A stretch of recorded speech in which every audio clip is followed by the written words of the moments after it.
Hello there and welcome. We are Geeks Assembled, and once again we have assembled here today for another movie night. Yes, and today we're going to look at a Tim Burton classic, Beetlejuice. So let's jump straight in and let's go to Alex. Go ahead, Alex. What do you think about this film? It is a dark comedy. I've watched it off and on for many years. There's still rumors going around if they're going to finally do a sequel, even though this came out in 1988 with Gina Davis and one of the Baldwin family. What was it, Alec Baldwin? And Winona Ryder, who was just starting, and Michael Keaton, who was also not too well known at the time, but is an underrated actor, and he did a wonderful job here. Even the cartoon couldn't quite get him as well as Michael Keaton does in this movie. You've got a lot of dark humor, a lot of slapstick, a lot of creepy humor if you like gross things on the screen. And it's a fun movie, and I give it 7.5. A 7.5. Thank you, Alex. Now let's go to our very own Demon Slayer, Jason. Go ahead, Jason. Yes, we love this one. The donking humor with this one. Even with having your head cut off and having your face out, well, having your skin off your face and having some other creepy other faces in this one. Definitely what I love about this show. The best character of all of it is Beetlejuice. God, I love Beetlejuice. The things he does and the things he just scares people with. Definitely something you want for haunting people when you need them to get them out of your house in a way. But also, if you even get out of the house, you might as well be careful when there's some kind of strange-looking snake out there who wants to come and eat you. A lot of things on this movie was just definitely great, definitely dark, enjoyable movie. I mean, yeah, there were probably a few issues with some certain actors like Jeffrey Jones and now Baldwin because how they are now, but what they were back then, their performance were good. But Michael Keaton, definitely a top-notch actor on this one. Every other character definitely pretty good. I mean, definitely really enjoyable to watch. Definitely really enjoy this one. I have to give this a 10 out of 10. A 10 out of 10. Thank you, Jason. Now let's head on over to Leeds and let's talk to Connor. See what Connor thinks. Go ahead, Connor. Yeah, Beetlejuice is a very strange comedy. It's a trademark Tim Burton, of course, because it's all the weird and wonderful of filmmaking. The story itself is decent. You know, it's nothing too weird. Actually, it's rather quite basic. I do enjoy the aspect of the two main characters, Barbara and Adam, being ghosts in a house where we can see them, but the family, apart from my personal favourite character, Lydia, can't see them. That there's a sort of a strange aspect to that, which is very Tim Burton-y. Yeah, so it's a great film. It's funny. It's very funny in places, actually. It's as I said, it's weird and wonderful. It's great characters. Michael Keaton, just what a performance! It's so bonkers and so out there. It's brilliant to watch. So I think overall, I'll have to give this film an 8.5 out of 10. An 8.5, and you got all through that review about getting attacked by your dog. Well done. Now let's move to Beef Dad. Go ahead, Beef Dad.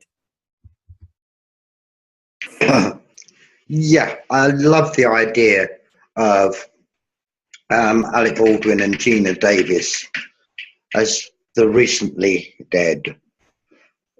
And the wonderful thing is, in the hereafter, there is paperwork, there is bureaucracy, run by their caseworker, Juno, played by Sylvia Sidney, a wonderful old star.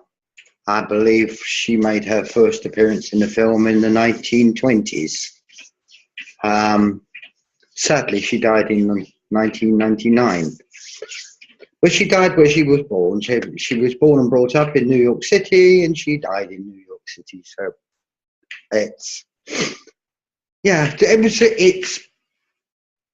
brilliantly conceived. It's superbly written, and the acting is just absolutely amazing. I love all the characters. They've all got really, really, very, very definite characters. The one who gets up my nose, and I think he irritates most people, is Ovo. Played by Glenn Shaddix. But he's there to be an annoyance. I think he's designed to be an annoyance, to annoy everybody. I loved the idea of the football players. Recently dead bunch of football players that have died in a crash, and they keep calling Juno, who was their caseworker, coach. So I'm not your coach survived. Where's the men's room? Men's room? You don't need the men's. We don't have a men's room. You don't need the men's room. It was just cracking. And of course, the soundtrack, the music for it. Harry Belafonte, basically all the way through. Brilliant stuff. And so funny. With the possession and the dancing. That is probably one of the funniest scenes in a Tim Burton film that I can think of. What would I give this?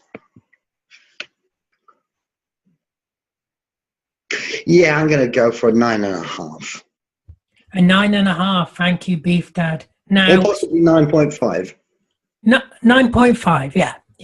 Now she always makes such a huge effort. Let's go to Susan. Go ahead, Susan.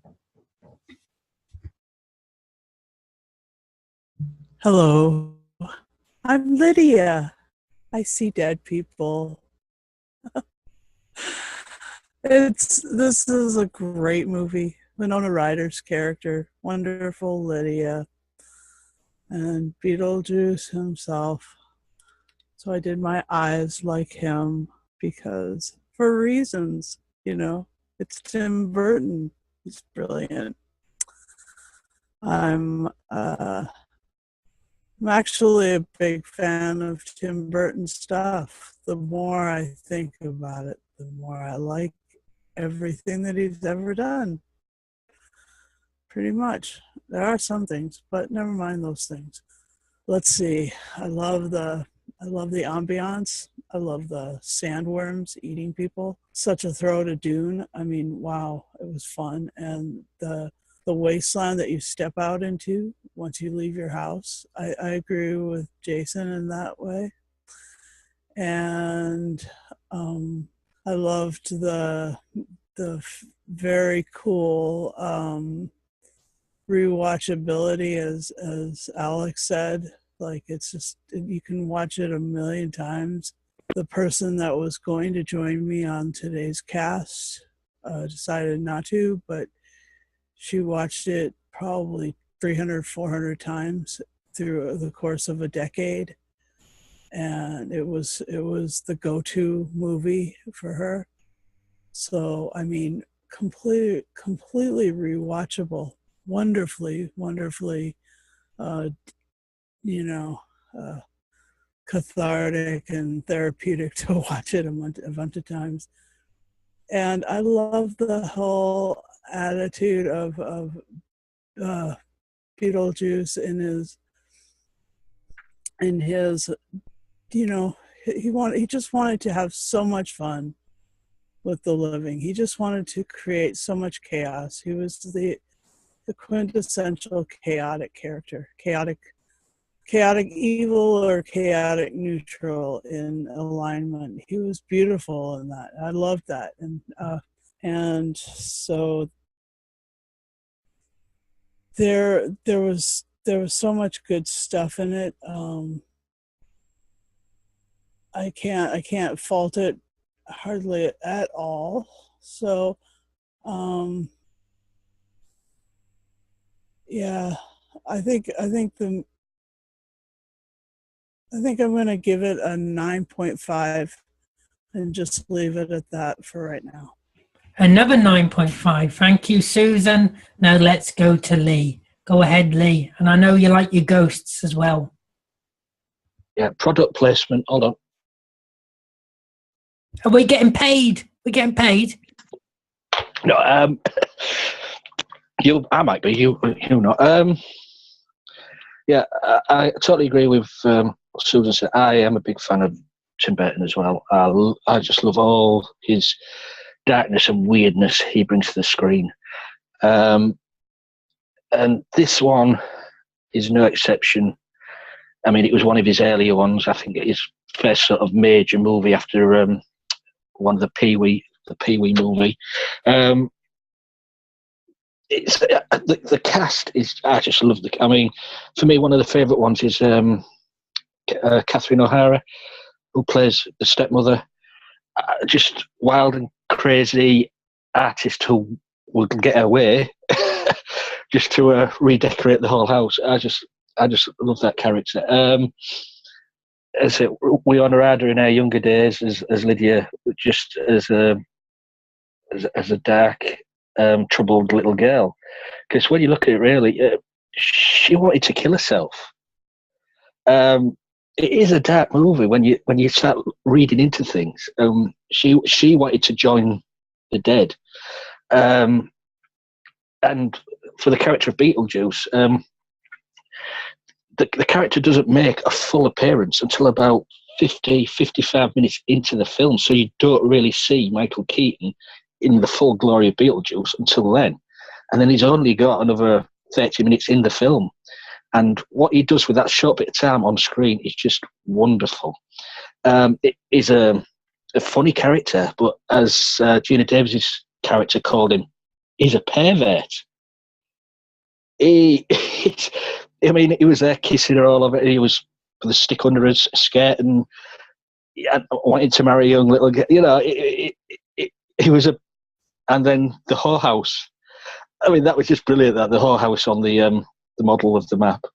Yeah, Michael Keaton in this his performance is just, it is a top class performance. And I think this is what made Tim Burton give him the role of Batman the year after, because he could see what he could do with just, that one bit of that character of Beetlejuice. What could he do with Batman? And he was a brilliant Batman as well.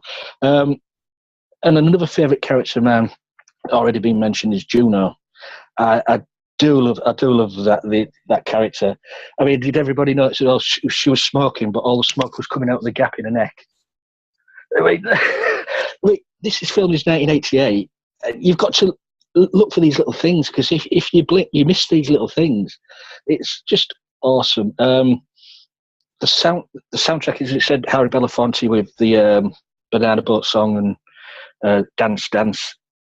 But for me as well, it's the soundtrack by Danny Elfman, because you cannot have a Tim Burton movie without Danny Elfman. Those two go together, and Danny Elfman has made some awesome film soundtracks for Tim Burton. You just know, just by listening to the soundtrack without even looking at the screen, this is a Tim Burton movie. Yeah, it's the only thing. I mean, okay, it's 1988. The only thing is the stop motion thing with the sandworms and stuff does look a bit dated now, but it's a fun movie. It's a dark movie, and you can forget that it looks a little bit dated. Just go with the flow. Enjoy this. I am giving this a 10 because I just love this.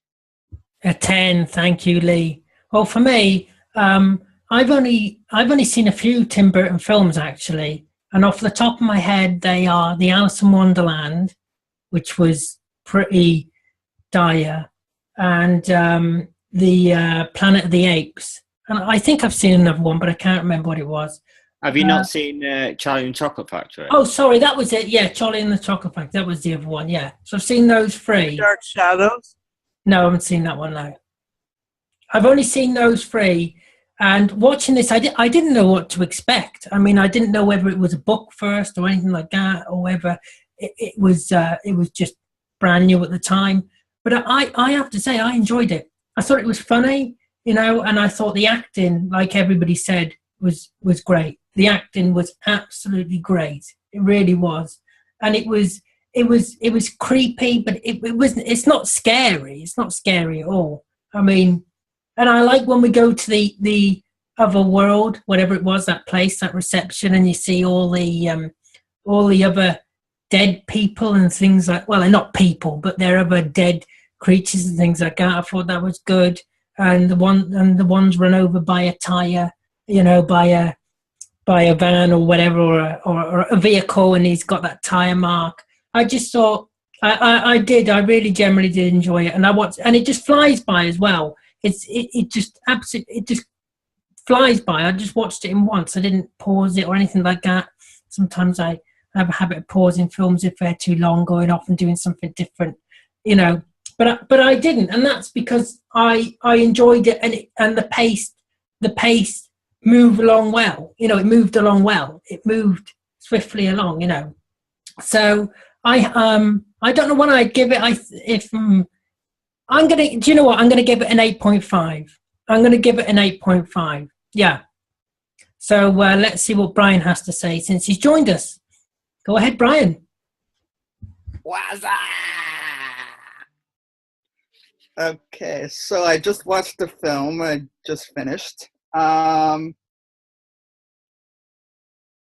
loved it. I absolutely loved it.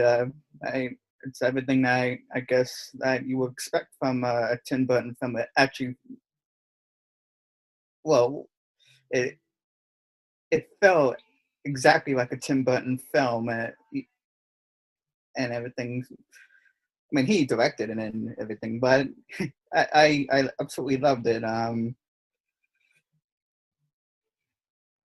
I honestly couldn't say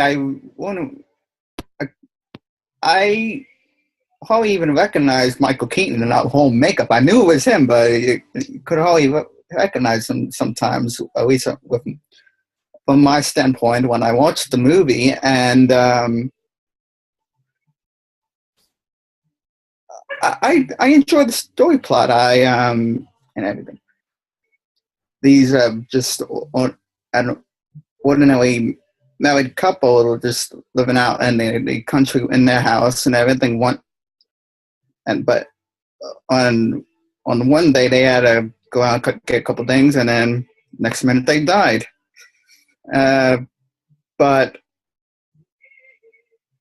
of course they had to figure out like a couple steps, like while they were dead, like how to survive within the deadly world and everything.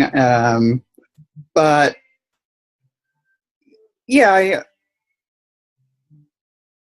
honestly loved the film. I also didn't know the one that played what's her name, Lydia. I didn't know that was the one from Stranger Things and everything. I was actually told that by my brother and everything. I didn't realize that was the one from Stranger Things. And also I didn't know that the mother from Home Alone 1 and 2 was in it as well. So, yeah. I honestly love the film. If I were to rate the film, I would give it a 10 out of 10, and that would be my rating for the film because I loved it that much. And if I'm not mistaken, they're making a second one, right? Maybe. I don't know. Well, we'll get on to that in a minute. Yeah, but anyway, but my rating for the film is 10 out of 10. 10 out of 10. I have to say as well, I love the music scene at the end, but I also love the other music scene where the family and the guests are sat at the table and then suddenly they're dancing and the mum's singing the song. That was really funny. I have to say that was really genuine. That was really funny. I'm going to open the floor now to whoever wants to speak. Well, I forgot to mention the couple who Gina and Ella. I mean, wow, that was. They started off so like in that perfect innocence, and then boom, they are like out there. It was super fun. That was a cool couple. I guess I'd forgotten to mention that. Thanks. Go ahead, Beef Cat. Can I tell you, Tim Burton and Michael Keaton both said in 2014 that there was going to be a sequel. Towards the end of 2015, Winona Ryder was on Late Night with Seth Meyers, and she confirmed that it's going to be done and that she is going to be in it. So, fingers crossed. But they could be working on it now and nobody knows. Oh, true. I was just rewatching it today. I was just thinking when the car went over into the water, they could have got out of that car. Yeah. Both the windows was on. They didn't have the seatbelts on, and it didn't look very deep. So, but I know it's a movie, but that's just me picky. Don't be so nitpicky, Lee. No. Well, no, actually, he is right. That water. He is right. No, he is right. Yeah. That water It's was meant to be a comedy, isn't it? And it's meant to be.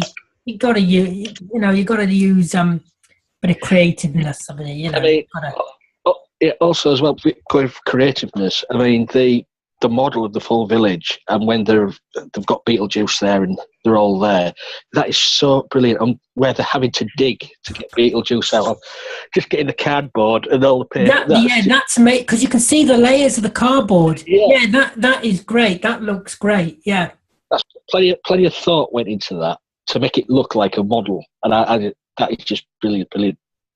I love the moment that when the stepmother's sculptures came alive for the wedding.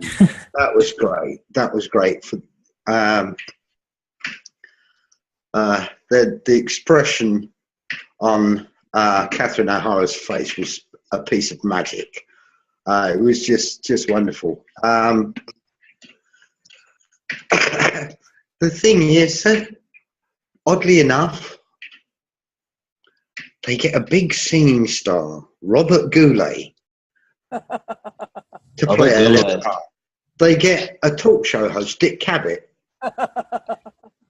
to play Maxie D, to play, what was it? Bernard. Yeah, and it was just so full of interesting cameos and people that have decided to, okay, we like this, we're going to do it. But the place that they filmed was so beautiful. What a lovely, beautiful, quiet place. Let's all go and live there. Yeah. Well, I wouldn't want to live there because of that intrusive Jane character. Oh, yes. Yeah, no, I agree with Connor on that one. Yeah. And of course, there's that little dog. You can't trust their dogs. Well, I mean, Alan's already mentioned the waiting room and several characters, but there's two characters in there. I mean, they're the stars of the swimmer with the shark on his leg. I mean, that don't say a thing. It's just sat there with a shark on his leg, and then the woman who's sewn in half. I mean, that is just pure genius. Where he's touching her leg there, and she slaps him from the other side. I just think that's brilliant. I like the bit in when they are taken to see Juno for the first time, And the guy says, "Do I look okay?" And she says to him, "Yeah, you look good. You look fine. It's good.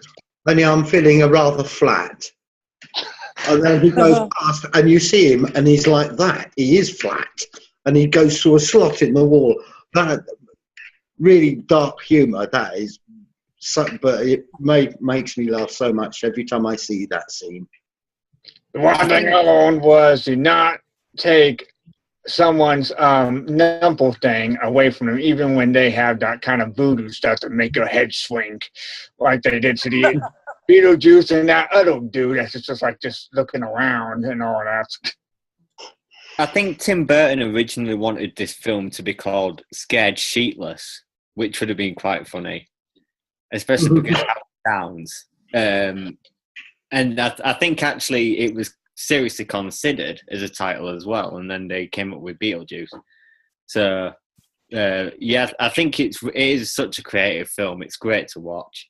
Yeah, I like the fact that and we were speaking about it a little bit before this cast started, how the name Beetlejuice was spelled the way the star was pronounced or spelled, and then the title of the movie was Beetlejuice.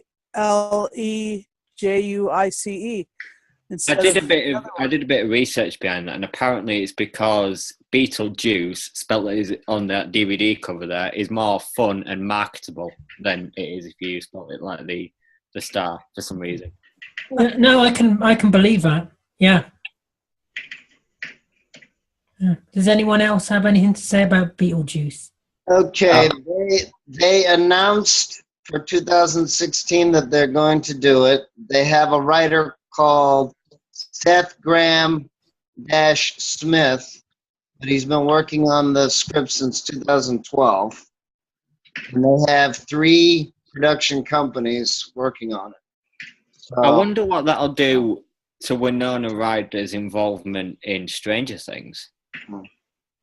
Well, you can make 3 movies a year being an actor, and not to conflict with anything.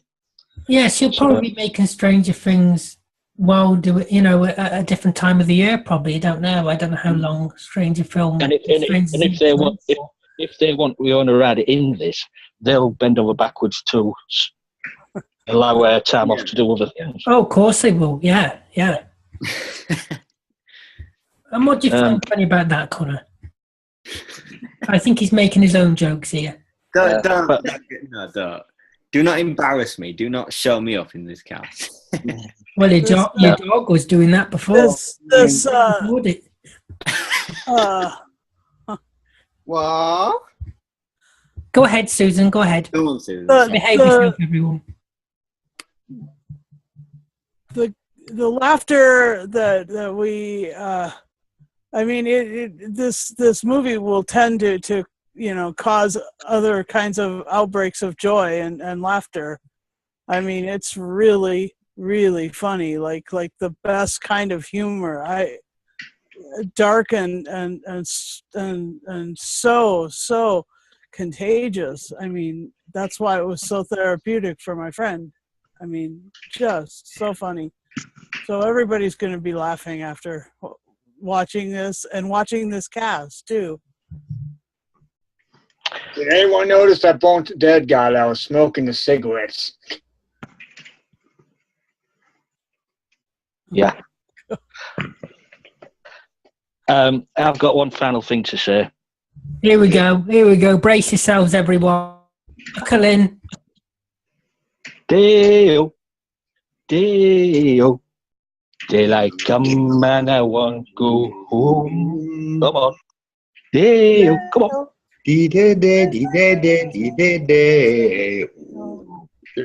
And on that note, that comment about all build up and no action, that's actually quite true, isn't it, now? Anyway, on that note, I would like to thank everybody here for joining me. I'd like to thank you for watching. Tell us what you think about this Tim Burton film in the comment box below. Also, remember to hit that subscribe button and don't say Beetlejuice 3 times, whatever you do. And as always, we'll see you next time. Beetlejuice, Beetlejuice, Beetlejuice.